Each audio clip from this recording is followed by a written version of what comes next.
So, Miss Shepperd here, coming to you from the Perry Castaneda Library. I promised that I would do a video discussing rhetorical appeals, rhetorical strategies, rhetorical analysis, and APSAs. So I am following up on my promise.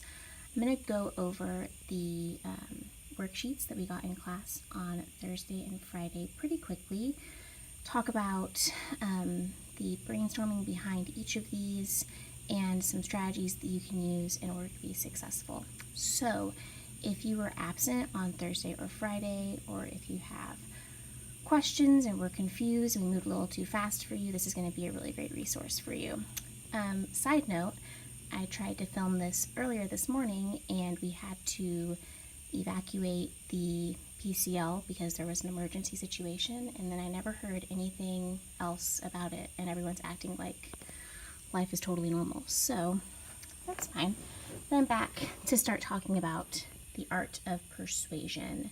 So I'm going to use the example from chapter 20 of To Kill a Mockingbird to get into the rhetorical appeals, which are logos, ethos, and pathos. So in chapter 20, at the end, we have Atticus giving his final speech to the jury, which is trying to persuade them to believe that Tom Robinson is innocent and that they are all victims of prejudicial bias. So he approaches this problem through logic and reasoning and through his credibility. On the other side, we have our prosecutor, Mr. Gilmer, who is aggressive, abrasive, and frankly rude in his treatment of Tom Robinson. So on one side, you have a lawyer who is rational, factual, and credible. And then on the other side, you have a lawyer who is emotional, aggressive, and abrasive. And what we're going to find in To Kill a Mockingbird is that the jury falls for the emotion over the logic and the credibility. So this directly relates to the rhetorical appeals.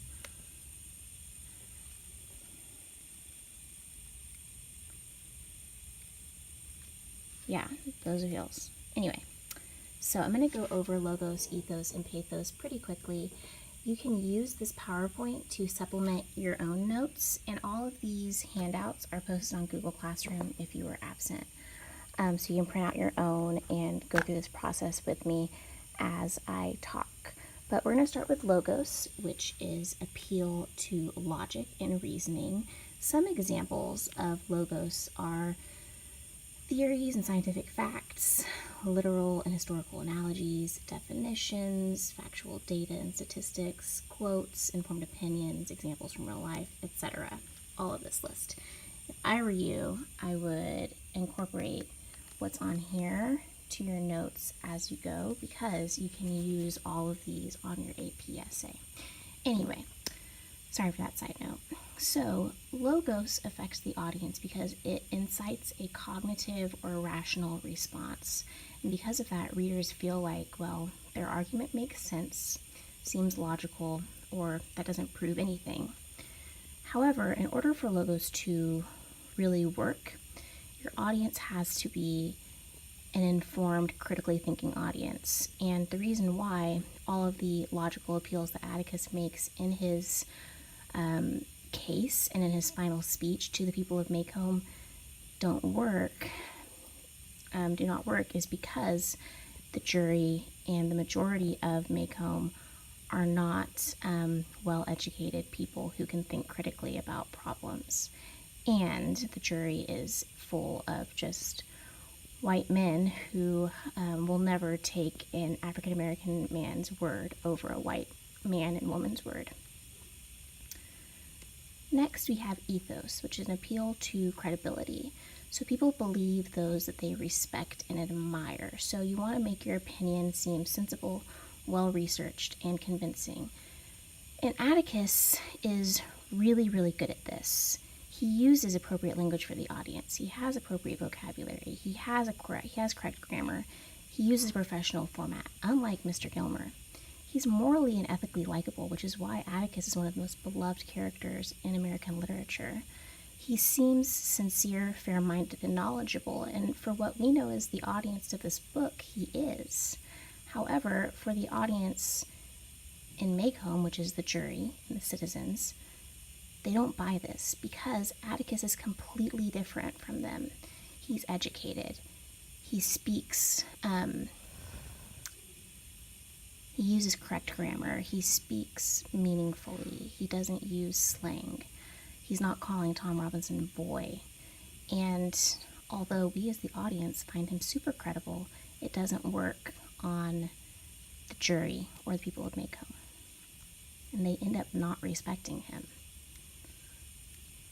Next, we have pathos, which is an appeal to emotion. So this is the strongest appeal in the case of To Kill a Mockingbird. And people ask me if there's like a certain formula about, like, if you use this appeal and not this one, is that going to work? Or like which one is always going to be the strongest? And it really varies. But in the case of To Kill a Mockingbird, the fact that Mr. Gilmer is able to activate emotion in the audience makes them believe him over Atticus, even though Atticus is professional and respectful and has all of this evidence that proves that Tom Robinson is innocent. I mean, the guy is crippled on his left arm, and that doesn't match up with any of the injuries that Mayella Ewell has. And Bob Ewell is left-handed. What more do you need?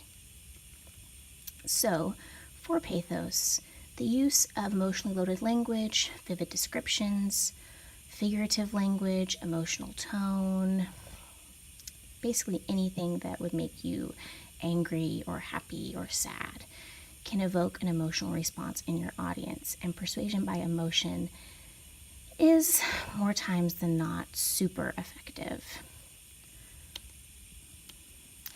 So, sorry about that.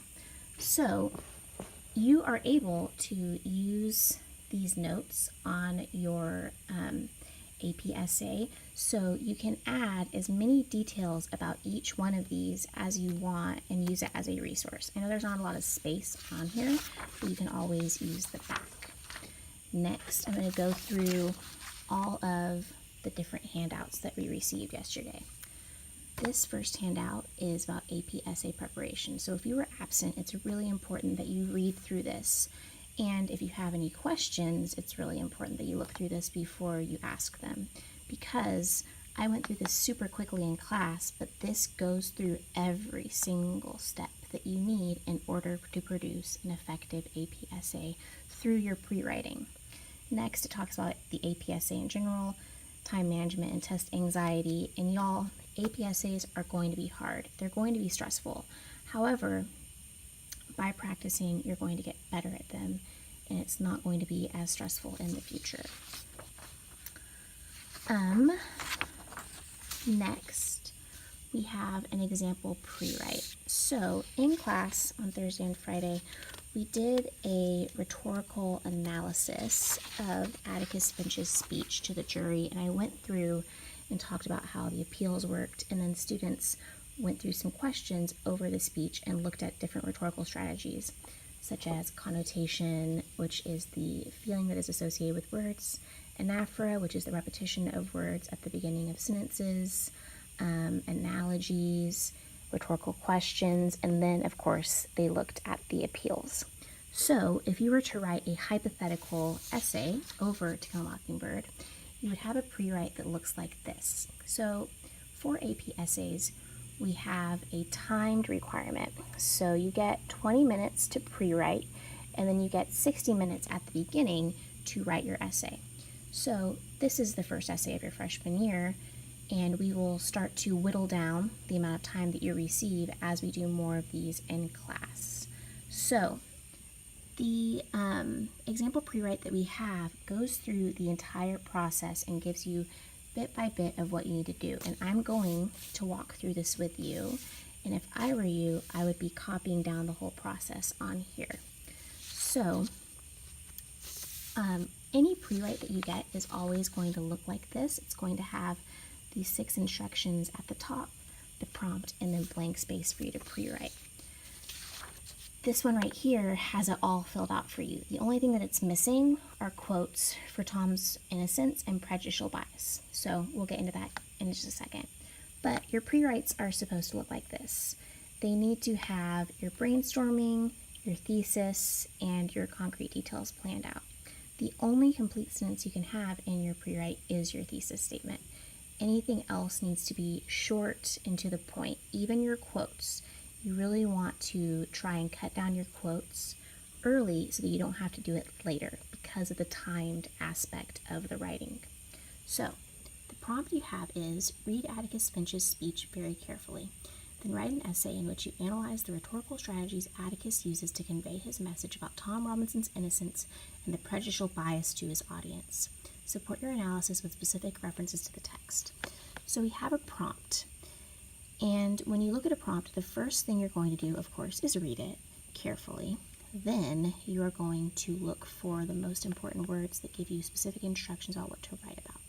So when we look at this, what gives you ideas about what to write about are the rhetorical strategies, his message, and the audience. So when you bullet out to brainstorm, that would be what you would look at. So the rhetorical strategies that Atticus uses that are most effective are logos, pathos, connotation, and anaphora. His message to the audience is, do your duty, see beyond the prejudice, set Tom free. And the audience, aside from us, is the jury and people of Maycomb. So, by doing this, y'all, you get an idea about what you want to include in your thesis statement. And remember, a thesis statement is going to be the subject and the opinion of the essay.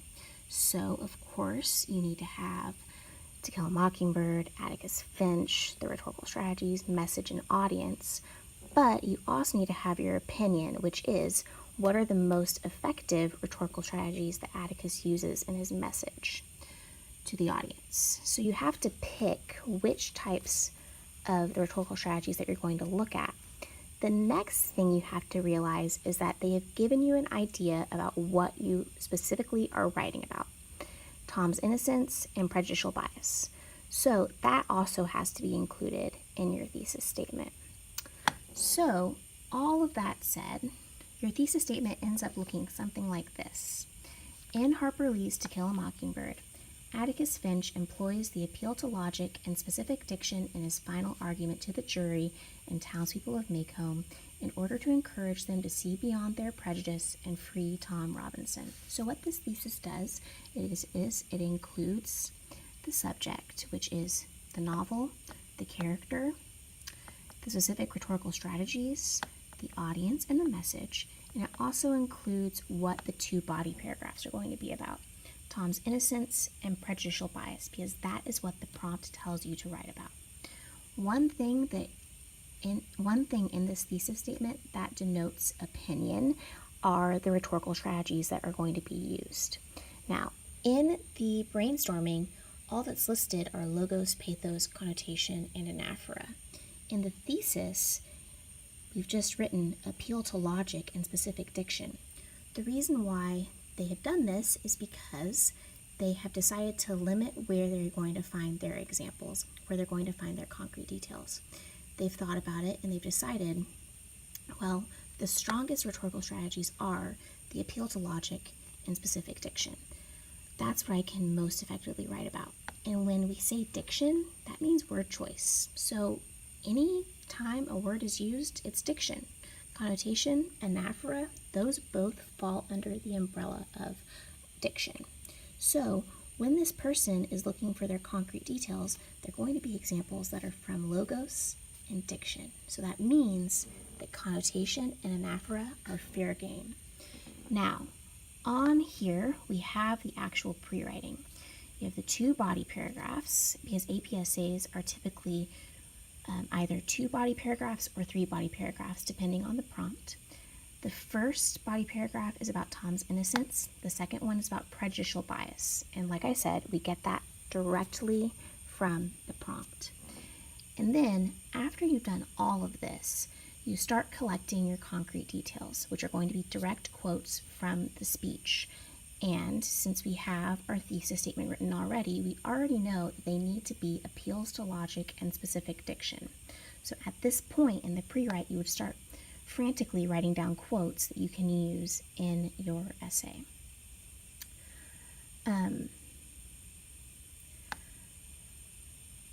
So when you're looking at both of these, you may feel like, well, all of these examples need to be from appeal to logic, and all of these examples need to be specific diction. That's not always the case. You can mix them up. Because it's already in your thesis that you're going to be using both, you can use them anywhere in your argument about how Atticus is using rhetorical strategies to make the audience believe that Tom is innocent and that they have a prejudicial bias. So, I would, if you haven't already, go through this process on here and try to find some quotes that fit Tom's innocence and prejudicial bias for each so that you can practice the method. On Tuesday, you're going to have 20 minutes to do one of these in class before we write our essay. And I'm going to get into that right now. So,